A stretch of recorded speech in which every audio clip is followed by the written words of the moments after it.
saw the thingy go up yet. Oh, There now we it's are. up.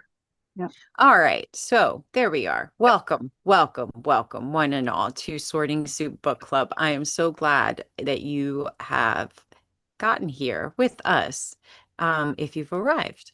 And we are live streaming this on YouTube. So if you do not want your lovely faces on the screen, now is the time to turn off your cameras. But otherwise, we are just happy that you all have joined us. So, to get started, let's get going with the next slide.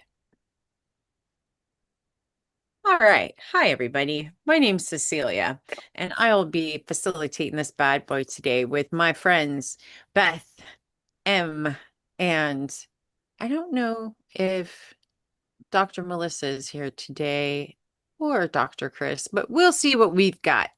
We do have Laura and we have Constance. So though, hey, we have a lovely group of people here to help support everyone. All right, next slide. So just real quick, this is a collective reading and analysis group. We come here to process really tough stuff and turning our awareness into ethical and lawful actions. Basically, we read the hard stuff and then we get concrete, doable action items from it. We have some group norms. We want you to raise your digital hand, which you to contribute to the discussion. And that is the react button at the bottom of your screen. You just hit that heart and you can raise your hand there. And then keep it civil and constructive. If you perceive a problem, propose a solution. No spamming in the chat. If you put it in once or twice, we get your point. Take breaks or step away if you need to. Some of the things that we talk about are difficult, and we understand if you need to take a break. Although I will say today, y'all, this is the final chapter of the book that we're reading, and we went out on a high note. We went out on a positive, productive calls to action. This is where we are, resistance oriented, very good note. And what am I talking about? Next slide. I am speaking of Project 2025 Survival Guide. And since we do not have, we've already finished the palette cleanser, we will be doing more of a half and half, actually less than that. We won't be reading as much since we've already read. We'll just be reading bits and pieces of what we've read through on Thursday, and we'll be leaning heavy into the discussion today. But before we get into all of that, we need to do a little bit of breathing. Next slide, please. So before we dive in, let's take about just a few minutes to arrive together.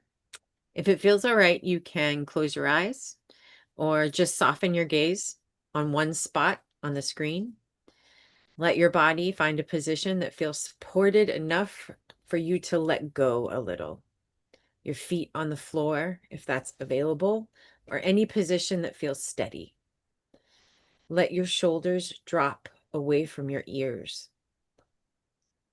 You don't have to fix anything right now. You just have to be here right now. Notice that we are in between things, between one tab and the next, one crisis and the next, one meeting and the next. This is the in-between space, the bardo, the threshold. For these few minutes, you get to pause on the threshold and breathe. Now bring your attention to your breath. You don't have to change it yet. Just notice in and out.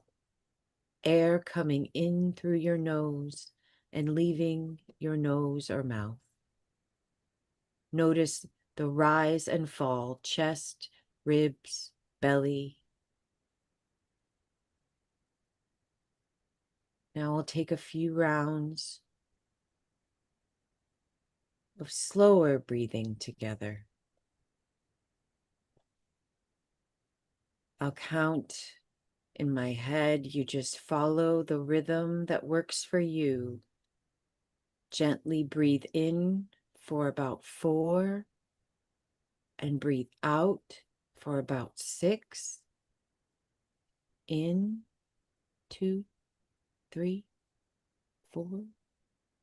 Out, 2, 3, 4, 5, 6. And again, in,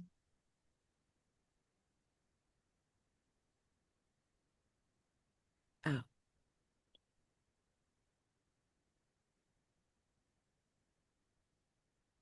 Let each exhale be a tiny release of tension in your jaw, your shoulders, your stomach, your thoughts about the rest of the day. If your mind jumps to email, to news, to the next agenda item, that's okay. Just notice it, like another window open on your computer, and gently click back to this window. In for 4, out for 6. We'll stay with this for a few more breaths. In, 2, 3, 4, out. Each new inhale, I am here. Each new exhale, I don't have to do it all alone. Let your breath return to its natural pace.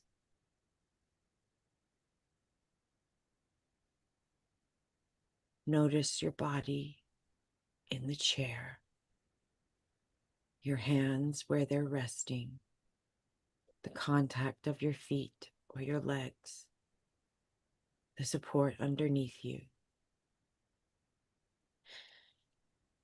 Notice whatever feels even 5% softer than when we started.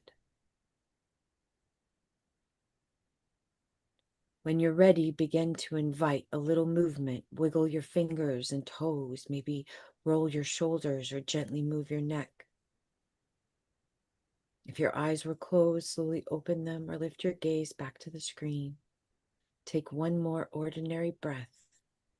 The bardo of these 3 minutes is complete. We carry whatever steadiness we found here back into the world together on this Zoom.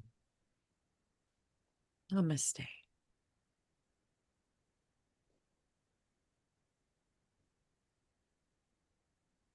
Whew. Okay. Moving on. Thank you all for that. We are at chapter 13, resistance and what you can still do. And the way that this chapter was built, they start by listing building communities of action. And as we read this on Thursday, I'm sure I'm not the only person who thought, well, I'm a part of a community of action. We are already doing many of these things at NWSOFA, which is really good. And what I mean is the deep listening and the political education and making sure that that our communities of action are not homogeneous, that they can contain different differences of race, class, and ideology and ability, and that we are learning because we understand that we have to learn from others. We can't just learn from people who look like us. And again, Action must also be tactical. Communities do not need to reinvent the wheel. There exists a long lineage of effective resistance strategies, boycotts, mutual aid, legal defense funds, community bailouts, sanctuary networks, civil disobedience, voter mobilization, independent media, strike actions. Y'all, they they are listing things that we are already involved in, things that we are already accomplishing, and things that we have on our list of to-dos, things that we are building toward in the future, and which is exactly what we should be. What I took from this is we are exactly where we need to be. We are doing what we need to be doing, and we need to continue to do, like, we need to continue to do it. We need to continue to go on and build more. Continue to build communities like NWSOFA in more places. The relationships are the infrastructure. Our relationships are the infrastructure.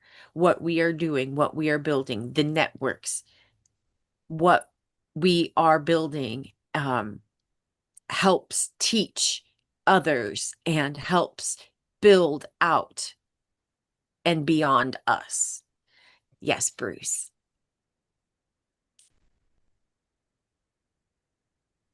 Okay. I like your enthusiasm and I agree with you for the most part, but a couple of things I don't. So, Okay. so I want to say them.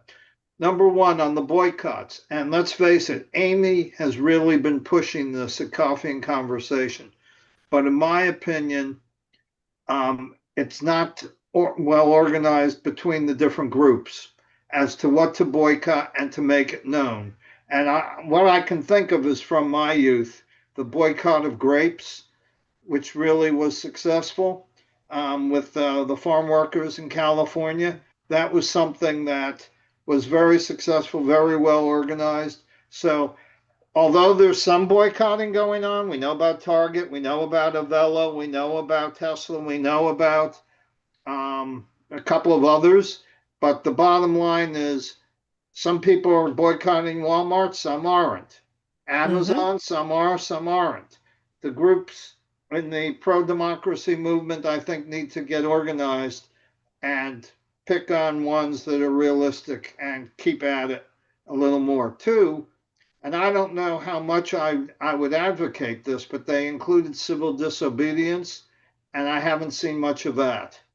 And I don't know we want to go there yet, but I think we need to get there eventually if need be. So, but other than that, I think we're on a great path. And, I agree with what you were stating, other than what I just said. I did say to-dos.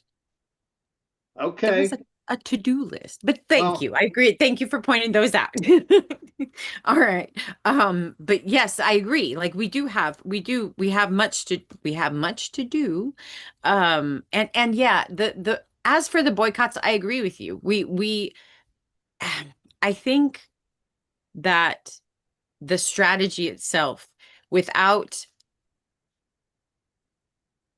without people focused, without getting people focused, without explaining to people, and you need to explain to people what we are attempting to accomplish here in order for them to understand why they need to stop using Amazon, why they need to instead order directly from the person, and direct from sale. You can order directly from the distributor instead of ordering from Amazon, kind of thing. It I agree. There's a great deal in that goes into to boycotting, and I think that a lot of times we miss out on coordination and many things. Cheryl, you can go ahead and unmute, hun. Oh, here you go, if that helps. Oh, no, here. I need you to unmute. Am I unmuted? Yes, now you are. Okay, good. I just wanted to say about boycotting. We boycott as much as we can. Every once in a while, we have to go like to our Hy-Vee and get something, and our medicine we have to get there. But so some places we can't do a total boycott, but we're boycotting as much and as many places as we can. And I think that might be an important thing to do rather than just try to claim we'll do something that we can't realistically do. I hear you. I completely understand. I live in a town that doesn't have a grocery store, that like the closest grocery store is about 20 miles away.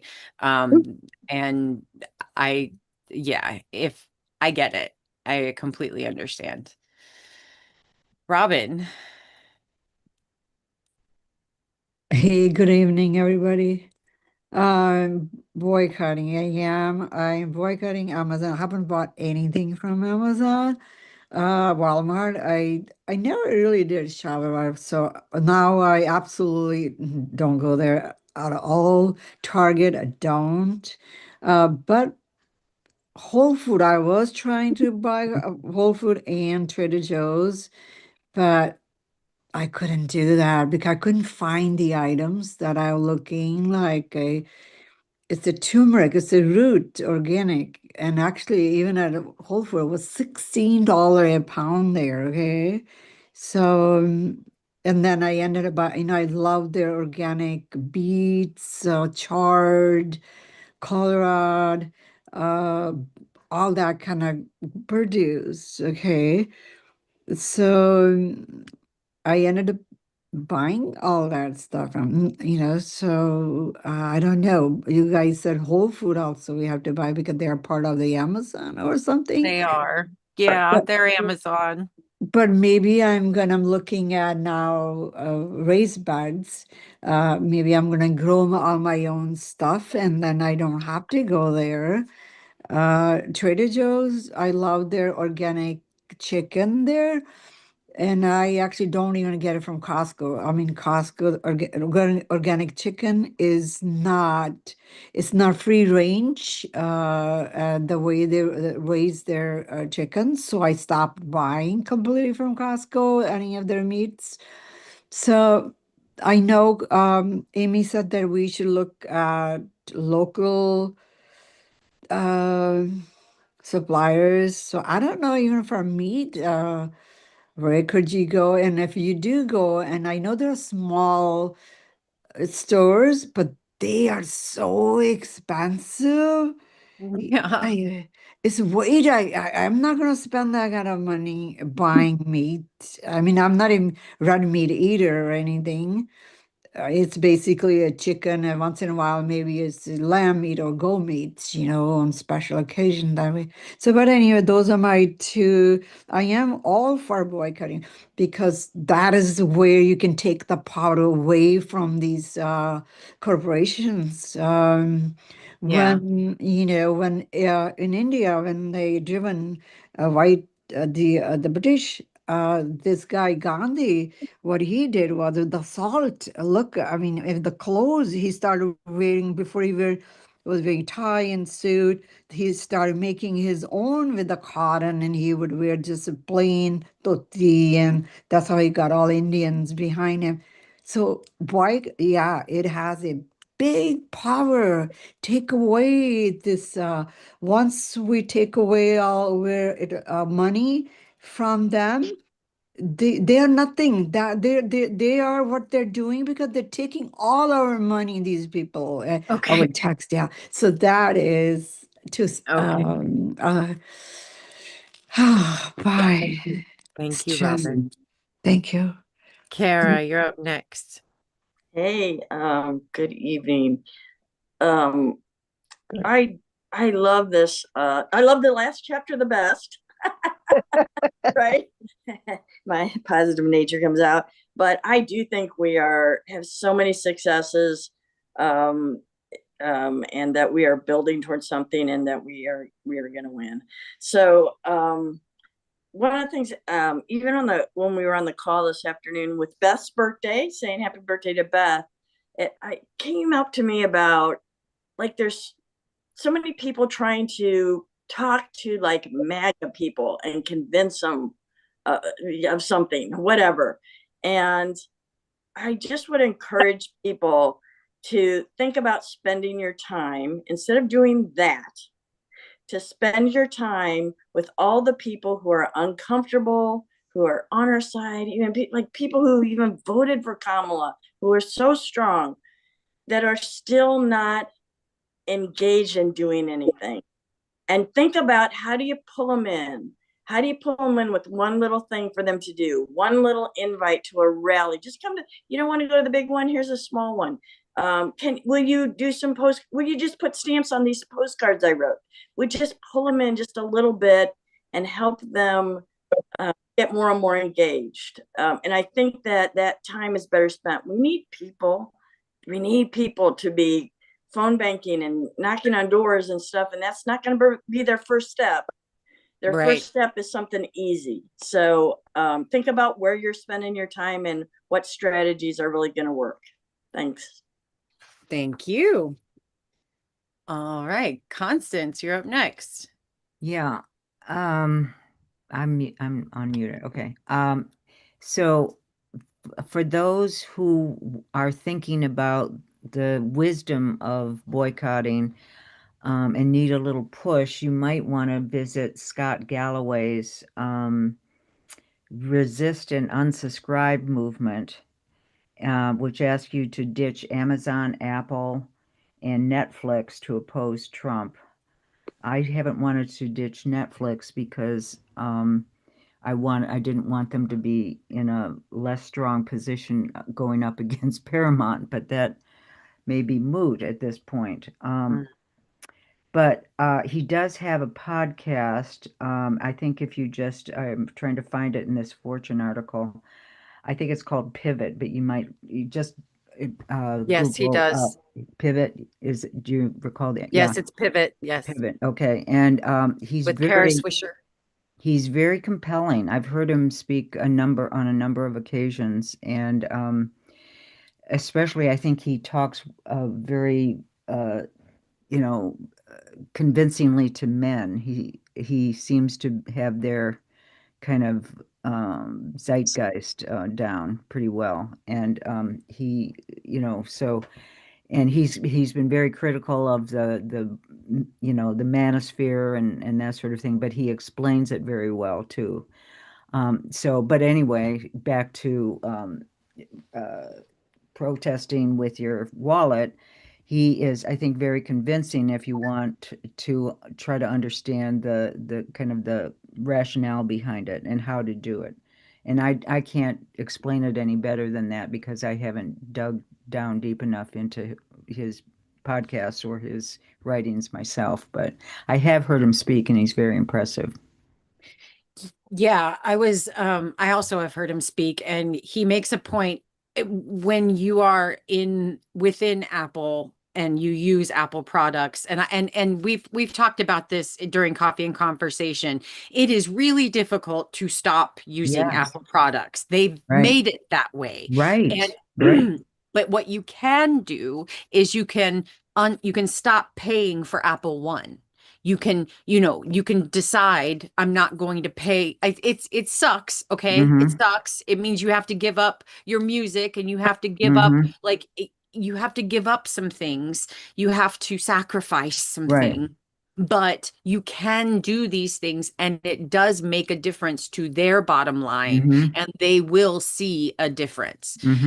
And you don't have to give up your laptop or your phone. Right. Anyway. Yeah, exactly. Every little bit helps. But yeah, I think he's in case anyone is wavering about the making sense of whether it's a good idea to boycott, he pretty much convinces you it is.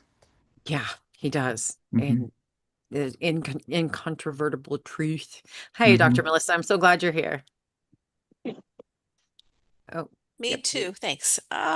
So on the subject of boycotting, just on Trader Joe's, I was talking to my husband about it because he used to be a union steward, not a Trader Joe's. They don't have unions. And I think that was why we were going to boycott them. I don't think they're aligned with our administration currently. I don't think they are. And they tend to be pretty independent, but he said that he feel like because he's been around the block a few times. He's been he's a big Trader Joe shopper, but he said people are always happy, like their employees are usually pretty happy. So we do want to support unions. I don't know what to say about that, but if there are some places that have another model and it's not a union model, do we want to kind of make space? And I don't know. So that's just a thought. And I'm glad we're talking about the things we're talking about and about boycotting and the different. Oh, by the way, Scott Galloway, we just gotten into his Professor G podcast, or it's on YouTube as well. It's fantastic, and he did interview Heather Cox Richardson recently. It was amazingly like just informative and helpful. I also wanted to say that I think with what's happening just today with Iran and all of that, I find Yeah, thank myself you. at a yeah, at a at a loss about how to think about how to approach this because we've had so many wars where we needed to take some 4 action. soldiers died. Thank you yeah, I appreciate that. And we should take a moment maybe for them. And yeah. And what's his name said about how, oh, this is going to happen. Like Mr. Bone Spurs, he's saying, yeah, people die in war. And close to my heart because of there's so many veterans that I work with now actually and that I've worked with in the past. So, and my father being a World War II veteran and et cetera, et cetera. But no, I mean, I just don't know that's such a big one to me. So people have ideas. Can we boycott it? What do we do? So that's it. Thanks. Yeah. Bruce, you're up next. Yeah. Another point about economic boycotts. They can work. I recall during the Vietnam War, and I was in college when they had the student strike. And during that time, I worked under an economics professor and I led a group of people and we checked into who were the sponsors, supportive of the administration and its war policies. And that's what we were going to look at for boycotting. Well, that didn't happen, but let's look at it in today's perspective. There's, unlike the first administration of Trump, this time a ton of CEOs are supporting him. They like his tax policies, they're afraid of him, whatever, and they're supporting him.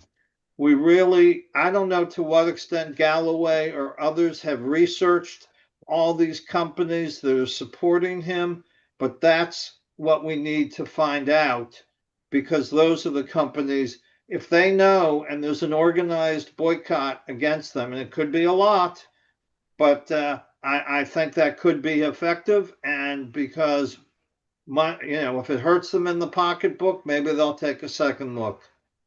Yeah. Yeah, I hear that. And I will say that it talks here, effective resistance requires more than conviction. It requires leverage, points of pressure within the system that can be used to slow, block, or reverse authoritarian overreach. So, and back here, I wanted to just read this before we move on. To maintain pressure over time, civic education must be revitalized, not as a school subject alone, but as a public infrastructure of democratic survival.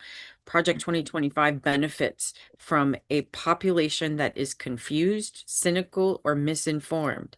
One of the most urgent tasks of resistance is to counter that trend by creating spaces where people can learn not just how government works, but why it matters, how it has failed, and why and what it can become. Civic education is not the transfer of patriotic myths. It is the development of critical capacity. Well, let me say something since you read that, and based on what Melissa said, that could fit right into how we need to oppose this illegal war that Trump has started with Iran. People may not realize how illegal it is and how it's wrong to have done what we have done. People need to be educated on it, and I think a lot of phone calls need to be made for Congress to support that war powers resolution. I agree. Okay, Miss Sharon, I'm surprised that you hadn't had your hand up before now with us talking about boycotts. Go ahead and unmute, please. Okay. When I got interested in boycotting, I tried to reach out to a lot of these organizations. A lot of times they didn't have a phone number, and even when I sent the email, there was no response. And because I was finding different organizations, and this organization was boycotting this company, and another organization was boycotting another organization. And something Bruce said, if we can get all those organizations together and say, hey, let's boycott X, Y, and Z. You know what I'm saying? And in the beginning, they had different dates that they was going to do blackout. Somebody said August 8th, somebody said August 12th, So it needs to be like a collective boycott. And like he said, you boycott grapes, that's one item. Everyone can boycott grapes, but when you got to boycott grapes and 12 other items, it's kind of difficult. But I'm gonna stick with it. I think Robin had mentioned a while back about writing the board. So that's another way we can put pressure on them. And if everyone, they get 10,000 letters in 1 week, I'm sure that'll make a difference. You know what I'm saying? But it is a long-term strategy, and I'm in for the long haul. And we just need to get other people on board. I'm still getting a list of other things we can do other than actually physically protest. And it's coming along pretty good. And I'll be sending that out, hopefully sometime this week. Also, I just want to throw it in there, and I feel everyone could agree with me on this, is that I'm very disappointed with Pam Bondi and how she treated the survivors. Oh, yeah. I read some of her bio, and it seemed like she was at one time working against human trafficking. And then for her to treat them that way, I mean, I'm speechless. I mean, even if from woman to woman, I mean, how could you treat someone like that? You know what I'm saying? That's gone through that. And she knows what's written in the files. She has to know because she had it all along. Yeah.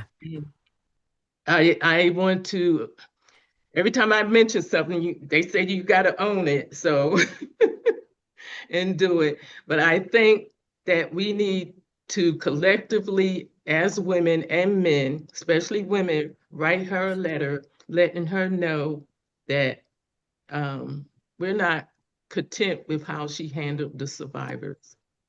She could at least turned around and looked at them, but she gaslit them like the men gaslit them. Yeah, she treated them abominably. She lied. Yeah, I have no love. No There's respect. No respect at all. She's a woman that I'd like to see in the streets. Like, I would like to meet her one day in the road, but I would like to see her in the road. Stop that, Merritt. Yes, I would. Yes, I would. She can't handle herself. I know she can't. Anyway, Joe. Okay.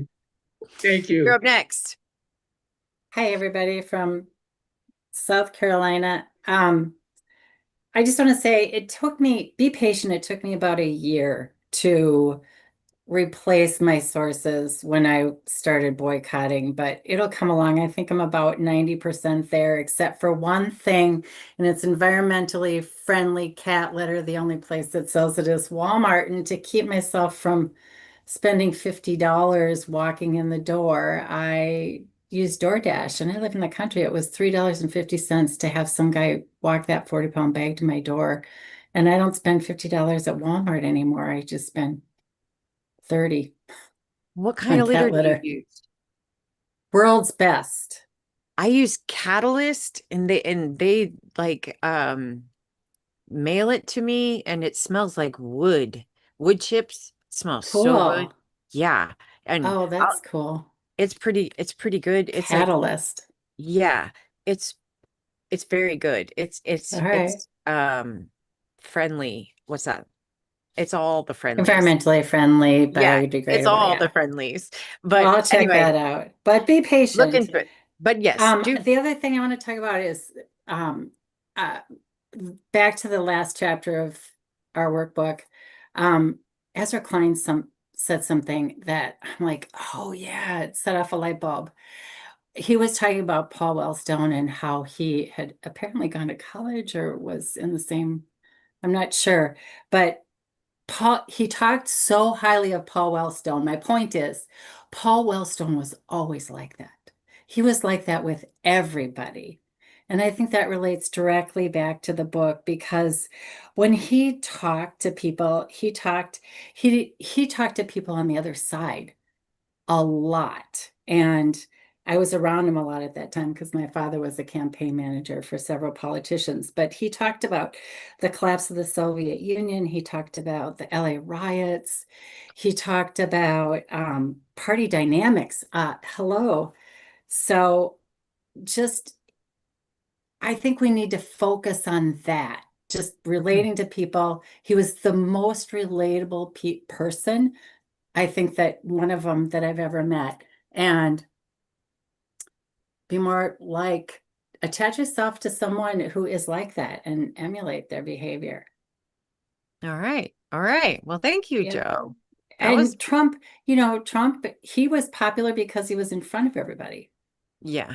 He was also popular because he was unlike anything like that we had.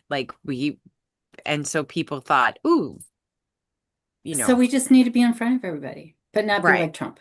When you have all you have is horses, a zebra oftentimes look really popular, but that doesn't necessarily mean that the zebra is what you need. Constance. I think who's just speaking? That was Joe. Joe. I think maybe she was referring to Carleton College, where Paul Wellstone went, and Leah and Ezra went as well. And it's I know people who went there, and they just revere it and everything. And I think it was the basis for the persona of the president on West Wing, actually, that Paul Wellstone was very much like that. Anyhow, um, Cool. what people don't realize, I think, and maybe we, need to help them realize it, is that what Trump is doing is destroying not only international law, but the laws of his own country that he took an oath to protect by not even conversing with Congress before he did this, not even, pretending to reach out to Congress for anything.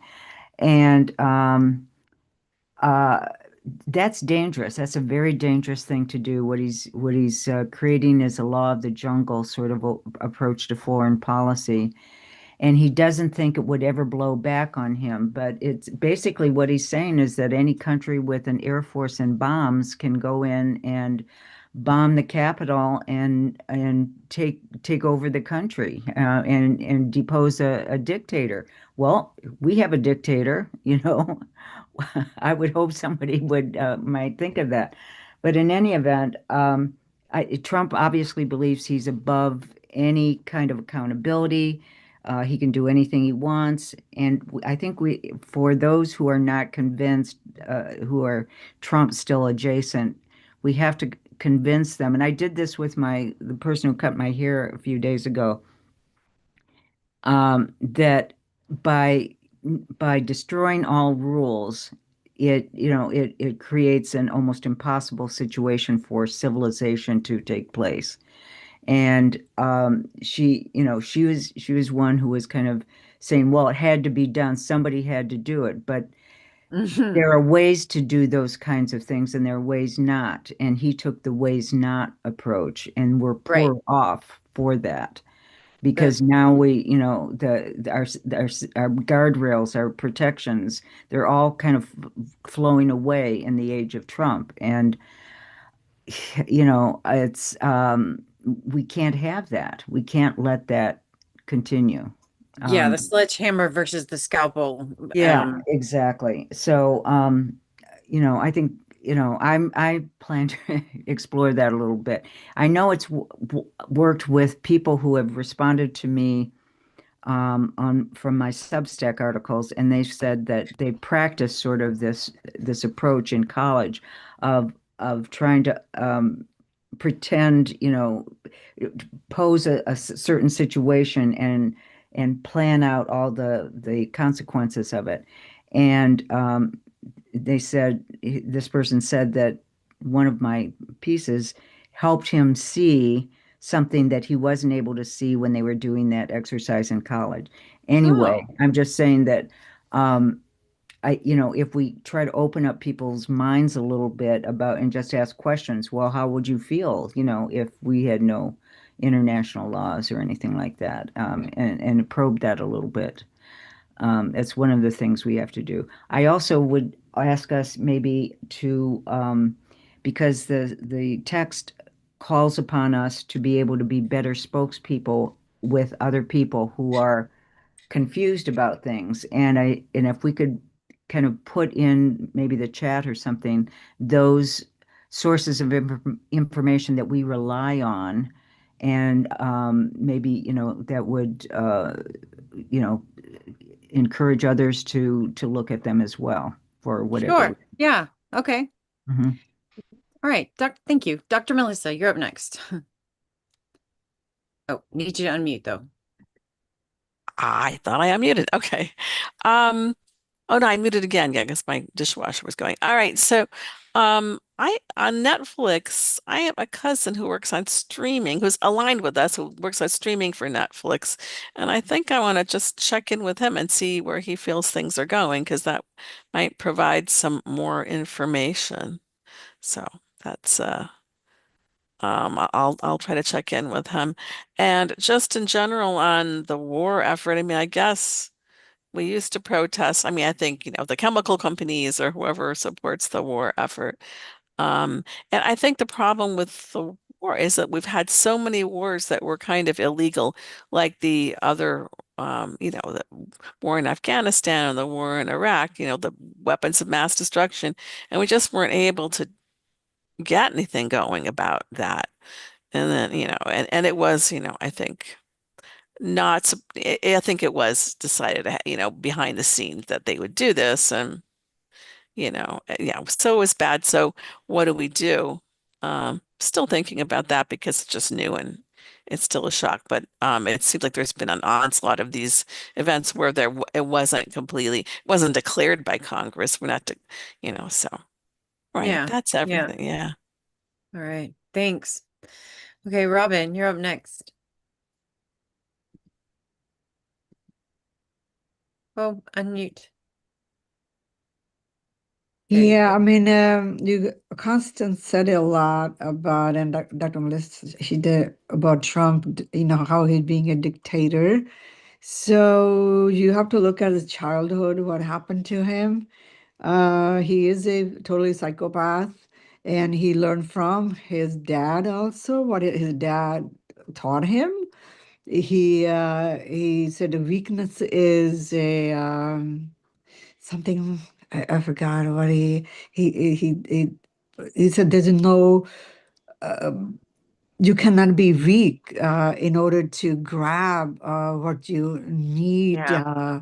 You don't subvert things like that. So he has a really different childhood, and then he's looking at for past for 50 years to his wife was first one is from Russia. She was the uh, uh, one of the spy or whatever, the top government daughter. Okay, so then Putin came in and he kind of groomed this guy, and Putin wants the bottom line is okay.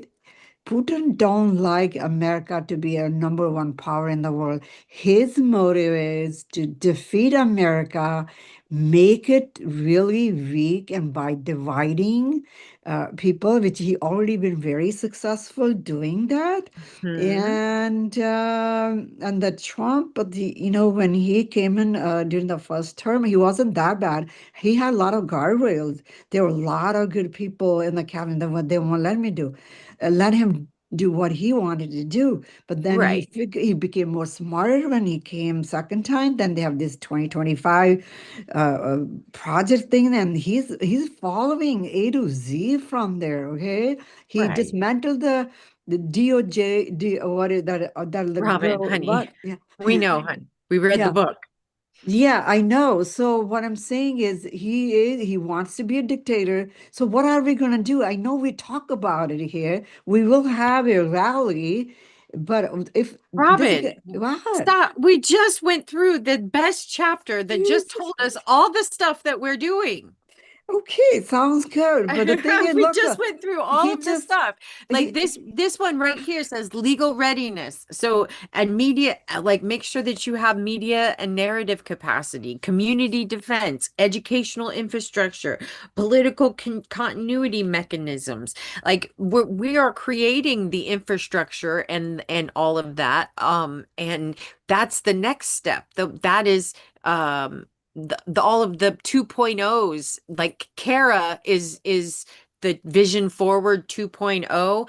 We continue forward with all of our education okay, and what we're sounds good. building. Sounds good. Okay, sounds good. That's motivating. But the thing is, this guy got way too much power. Who has given him this kind of power? Okay, so The Supreme Court gave him that kind of power, Robin. we need to take that away from him, and he need to. Oh my God, I don't know. Congress is really, they don't have any balls to stop him. He doesn't want to ask anything from them. So what they're We gonna know. do? They're We gonna know, they're not gonna do anything. So okay, which is why anyway, we're going to get the midterms back, but right? midterm, look what he did. They're But saying we've they already inched toward. We are one seat away. We've taken them back okay, all piece by right. piece. So We're go what if, okay, Cecilia, what if he says, okay, I'm canceling the midterm. What do you have in line? Well, What I are we don't gonna deal in do? what ifs, Robin. I don't deal with what ifs right now. Okay. That's not my job. I'm not a what if person. Okay. I'm dealing with what happens right now and I am educating my people. I am building networks. I am building up mutual aid. I am making sure everyone knows what's coming. I am making sure everyone is calling their congressman. I am making sure we primary the crap out of people who aren't fighting for us. I am doing the work. Are Okay. you? Well, I'm doing whatever I can. I mean, I don't know how much. Because here's the thing, if you're coming here only to say what the bad stuff and keep fear mongering, that's one thing. That's not, I mean, that we can't just keep fear mongering, okay? We have to come here with action. We come here to figure out what we're going to do, and we go out and we do it. We have fear in our hearts, yes, but we put that fear into action. We go But out and we get rid of sounds it. good. I'm not afraid of anything. I'm not afraid of dying, okay? I'm not. I'm just looking at the facts, what's going on here, okay? So what he did, he is actually all this stuff that doing Move in on. the he ran. He said he don't want to do. Doesn't like war. It's other people, and look what Okay. he's doing. Not right I know, now. I know. And so we will continue to do what we're doing. Okay. All And right. Okay. we'll we'll keep doing Let's our just jobs. hope. Let's just hope that we have the midterms. Okay, Robin, thank you. Bruce, you're next. Yes, I'd like to address 2 points. The first one has to deal with what Constance and Robin said about Trump and being a dictator with this war and so forth.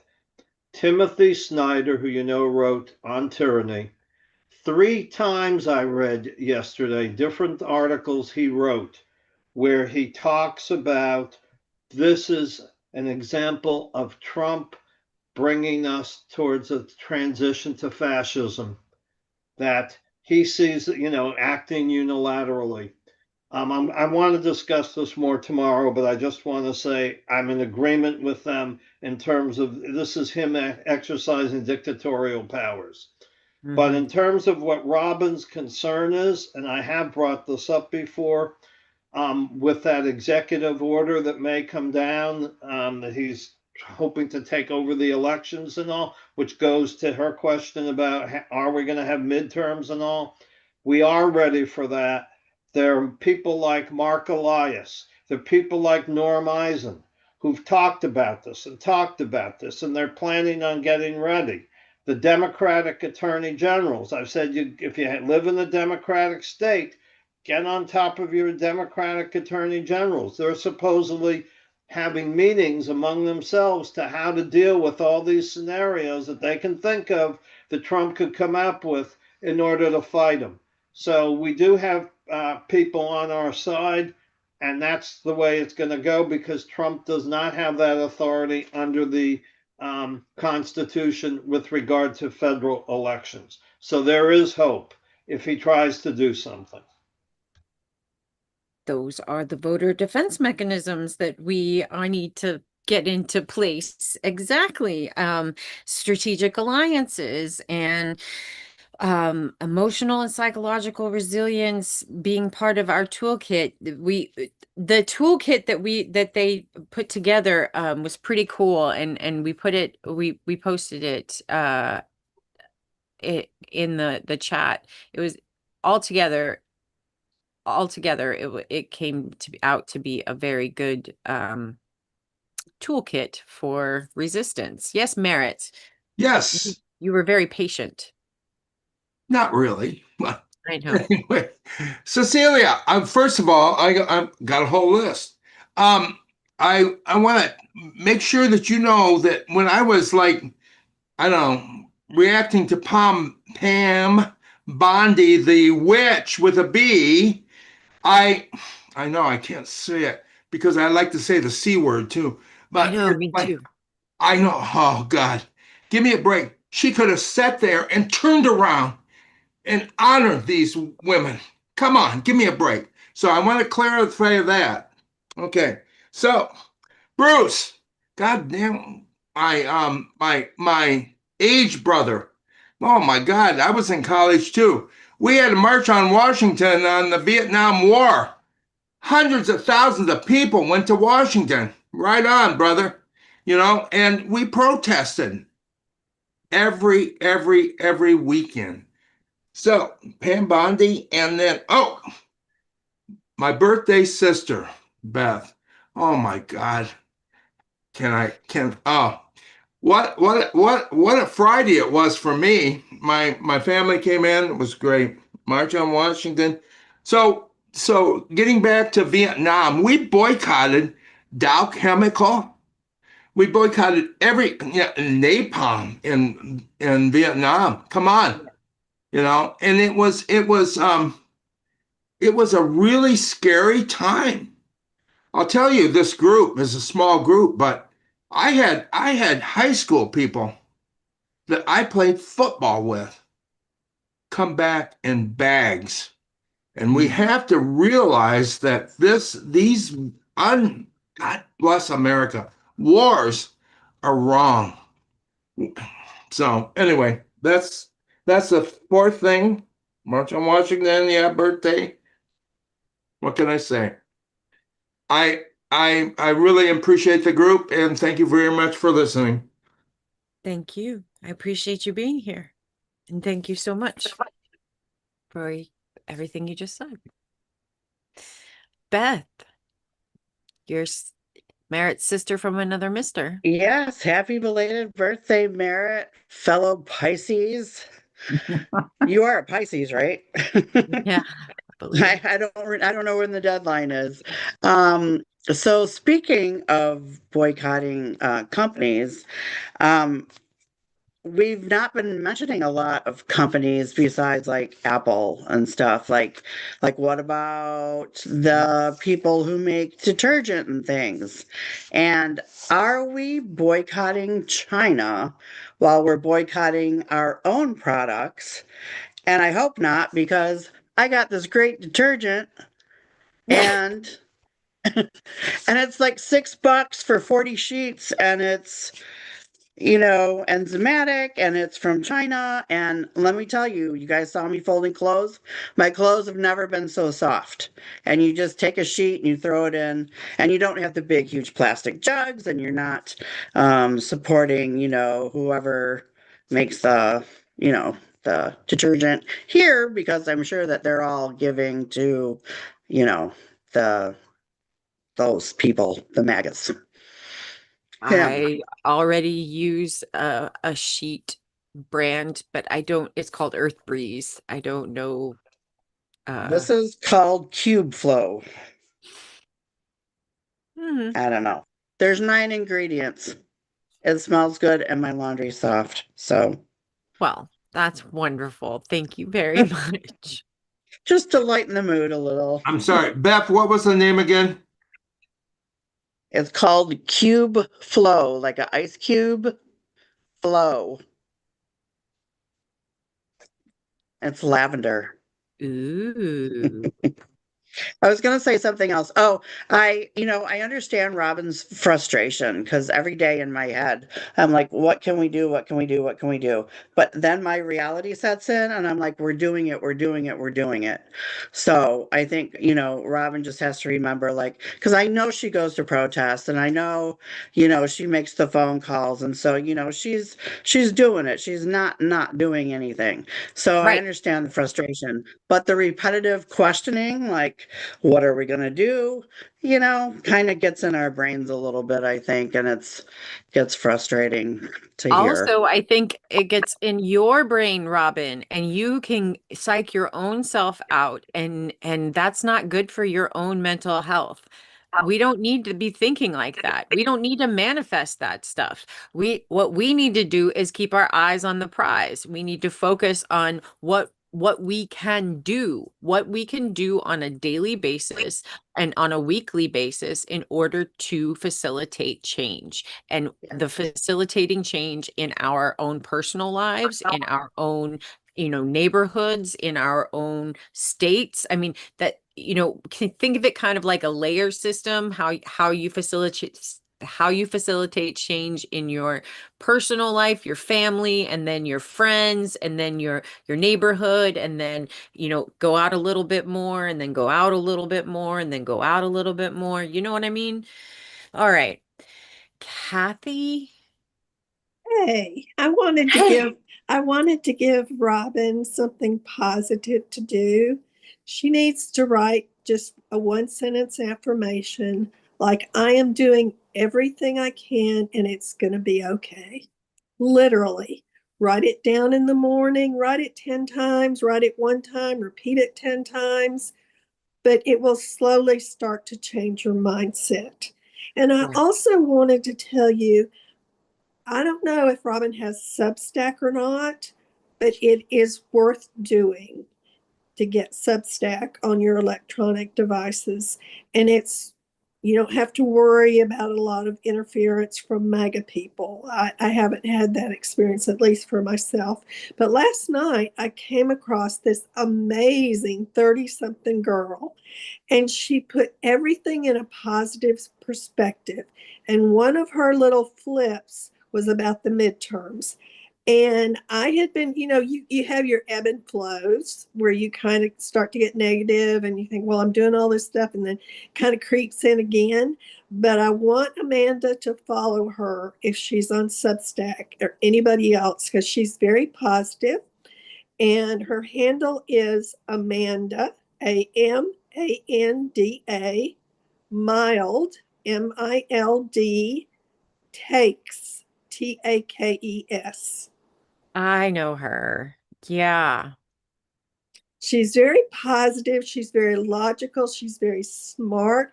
And she literally breaks it down to show you where it's not possible for them to do this. I see that. I see that little lips together, Cecilia. No, I know They're this. gonna I do know this. everything. They're going to do everything they can. But if you just go through her reel, I know you will feel what more who you're talking positive. about. I've watched her. I know. Yeah. Anyway, that's all I was going to say for now. Yeah, I agree. She does a good job. They do a good job. The writing on that is very, very well done. Yes, and And it's not just Amanda. It's Amanda's with an S. Mild takes. Amanda's mild takes. yes, go ahead and put that in the chat too, if you don't mind. Thank you so much. Dr. Melissa. Hello, Well, hello.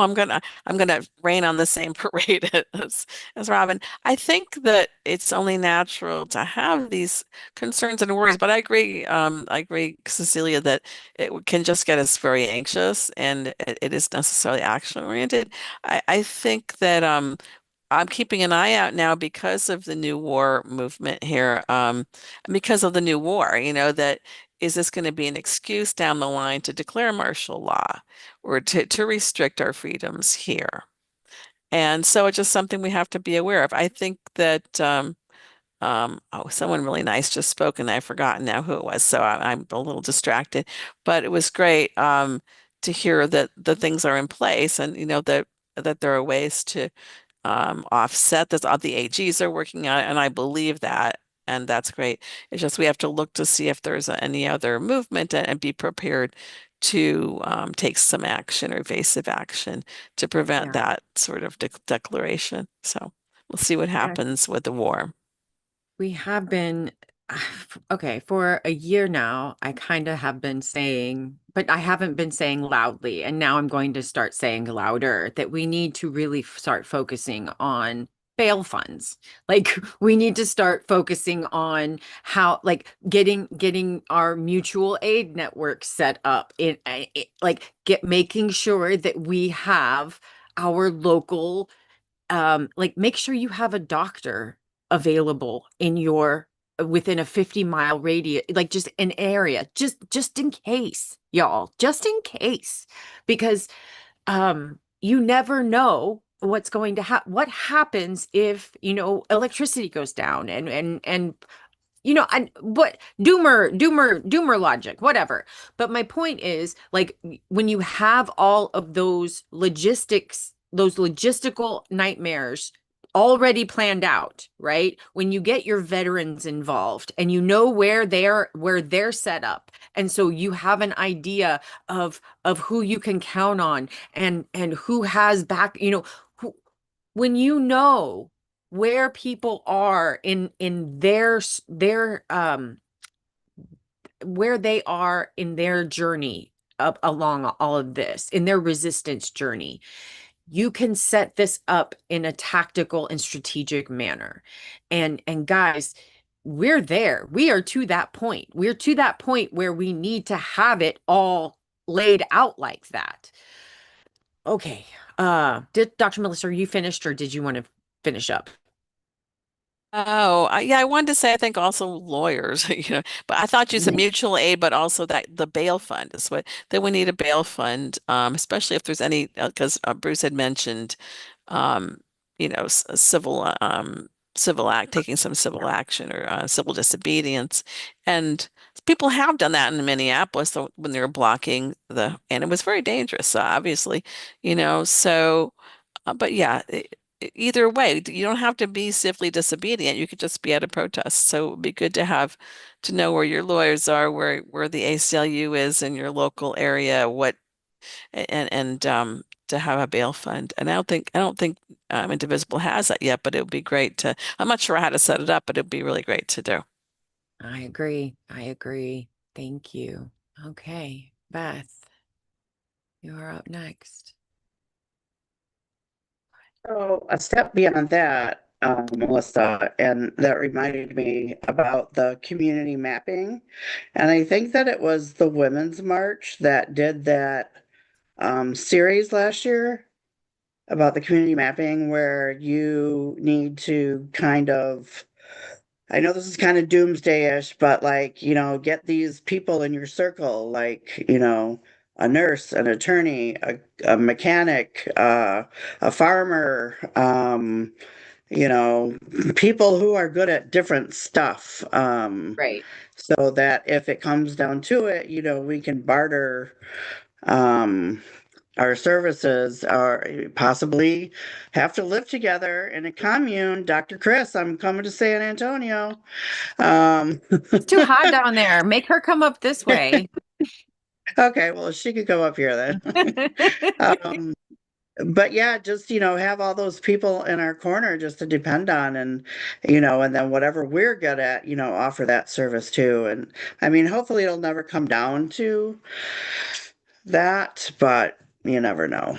Right. So be prepared. Let's make it clear that what we're talking about is extreme. Like we're talking about, we're getting ready for the extreme, but we want to be prepared for the extreme. Yeah.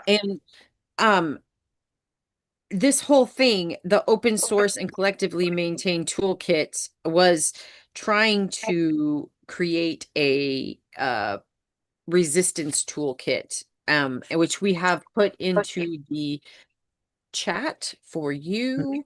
And I'm going to read actually the final page again, the conclusion, because it was a little powerful.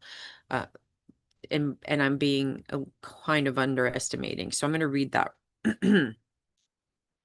Conclusion. The threat is real. So is the response.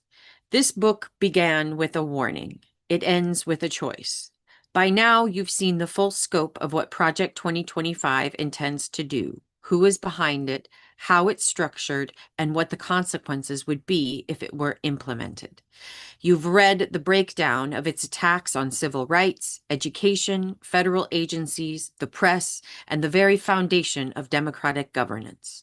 You followed the blueprint through its legal strategies, ideological agenda, and timeline for execution. But this was never meant to be a book about despair. This was meant to be a guide, because guides assume one thing, that someone is preparing to move forward. Authoritarianism doesn't always arrive with tanks in the street. Sometimes it comes dressed with legal language, strategic memos, and 900-page documents published in plain sight. Sometimes the most dangerous revolutions are the ones that call themselves reforms. Project 2025 is a revolution from within. It's careful, quiet, procedural, and entirely real. But awareness is the first defense, and now you have it. The real purpose of this guide is not to convince you to be afraid. It's to convince you that there's still time to act intelligently, collectively, and with resolve. The erosion of democracy is not inevitable. It happens when people underestimate the threat or believe someone else will stop it. But history is clear. Democracies survive when citizens refuse to hand over their power in silence. This moment demands something from all of us. Not just voting, though that matters. Not just reading, though that matters too. It demands that we stay engaged when the headlines fade. That we push beyond outrage into action. that we speak out when it's uncomfortable, organize when it feels inconvenient, and defend each other when the system no longer will.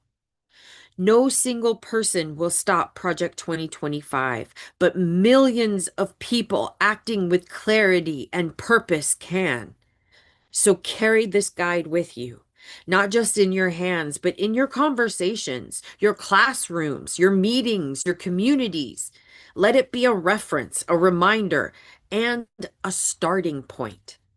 Because the threat is real, and so is the response. The future is not yet written, but we are writing it now, together. And I would like to add to that. This book, like they say, is a guide. They laid it out, but we can add to it. We can add our response to every single thing in it. So every single thing that is in here, whatever our response is, we can add a page to it. Bruce, you wanted to respond. Yeah, I think a lot of that's being done through this group and other groups. When things come up, we talk about it. We have action plans, and these rallies are really showing the support for it. But there's also, groups do postcards together, they do letters. We've had these calls that we're now doing all the time to congressmen that we've been encouraged to do all along. I mean, Indivisible has encouraged it. And I remember even starting with the nominations. Interestingly, they didn't have us oppose Bondi. Are you surprised? That was not one of the ones we were told to oppose. Isn't that strange? It did include Hegseth and Kennedy and a few others. But so we've been doing a lot of that, and we have groups like that. But another thing is some of what they're talking about, documents. Some of this is executive orders and proclamations or memos that come out of the White House. But when there are issues to them, there's been litigation. Look at the ones on birthright right at the very beginning.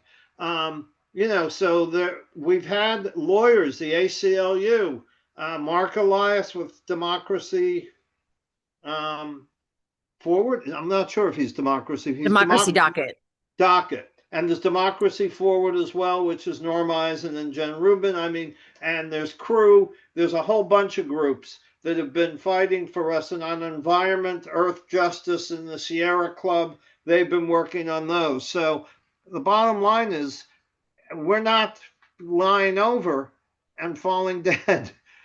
We are resisting. And yes, we don't win all of them, but we're winning many of them. And the courts have, at the lower levels anyway, delayed things or stopped things. So that's a good thing. And that's where resistance is. We got to start it, though. It's got to come from public pressure.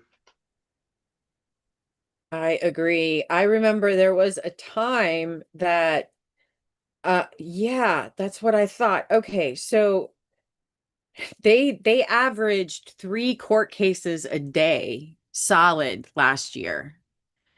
That's like that all last year. They never got off of that average. Yeah, I think I read there were over 600 cases against the administration, and that's a lot. Yeah, over 600. Yeah, over 650. That's Yep. It's they and that is part we read that was part of their whole idea, their whole and we know. But anyway, okay. Yeah, there was one article I remember which said, they're wondering why are there so many cases. It's because there's so much unlawfulness. If So there much, wasn't so yes. much lawfulness, there wouldn't be as much litigation. That, and they definitely the whole throw everything at the wall and see what sticks ideas of how to run things. That's a Steve Bannon way. Y'all, we have been living through some of the most ridiculous times in history, and the pressure, it comes from paying attention, because not only are we're paying attention to history, we're paying attention to a 24-hour news cycle, and it is stressful. It is incredibly stressful. So I'm going to say, self-care, y'all. Please, please take time out for yourselves, and do try to unplug from the news every once in a while. It does do you a good job. I know, Merritt. I know. I laugh at that sometimes too, but it does do a body good. Yes, Constance. I need to unmute first, though. I would just say another kind of strategy for, calming oneself, is if you do watch or read the news, go to a Substack or, some other platform and hear what our people are saying about it, because they give you a different perspective. They give you some hope in many cases, or they explain it, carefully, so that you don't just respond to the very visceral pieces of information you read. I find that calming in a sense, in a way, and it gives me ideas on how I can kind of not freak out so much. Yeah. So it's a way of kind of intellectualizing a lot of what is just raw meat, and I think at least I find it often helpful. I agree. I think we will come up with, I mean, I know we have our lists in Discord, but I think we'll come up with an official sorting soup list of just people that we follow, and Yeah. journalists, etc. But the way it all stands now, I think we will end it here today.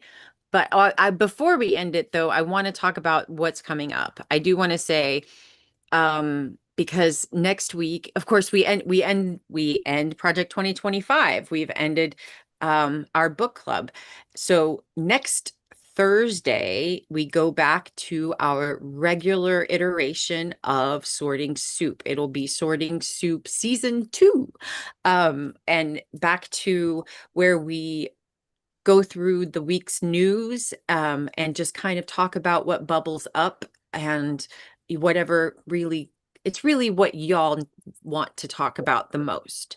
And we then come together and figure out action items for those events and what we can do in our own communities to help somehow with those events. So what then happens to book club? Well, book club will then be on Sundays at 4 p.m. And book club we will be starting a video series. Sorry. I'm good, but it comes with a Substack, so there is reading involved. And in her, it's an amazing series, y'all, by Teresa Lee. It's called Witches, Whores, and Rebels. It is a feminist look at patriarchal capitalism. She goes deep into the history on why we're here, and she doesn't just let us dwell in it. She tells us how to burn it all down, and like how we take it down, and how we, what we build up after, right?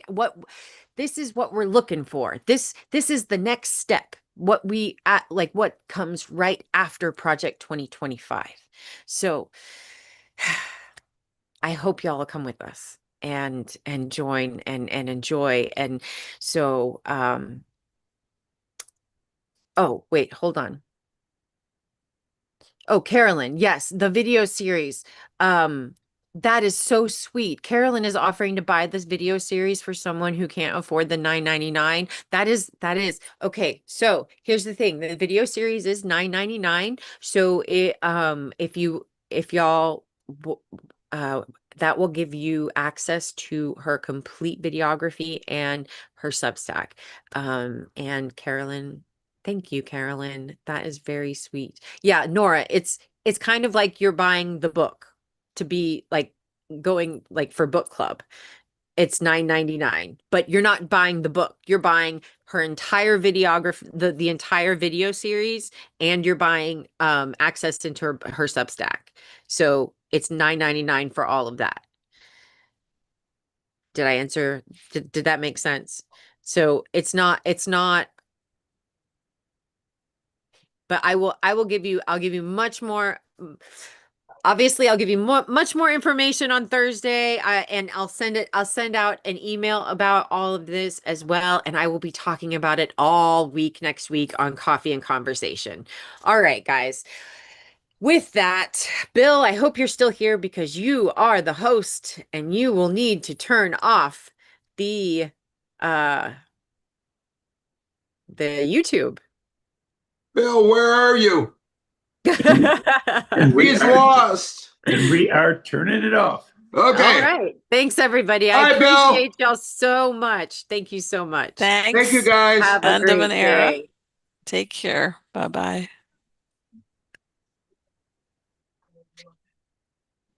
Do it. My house stops.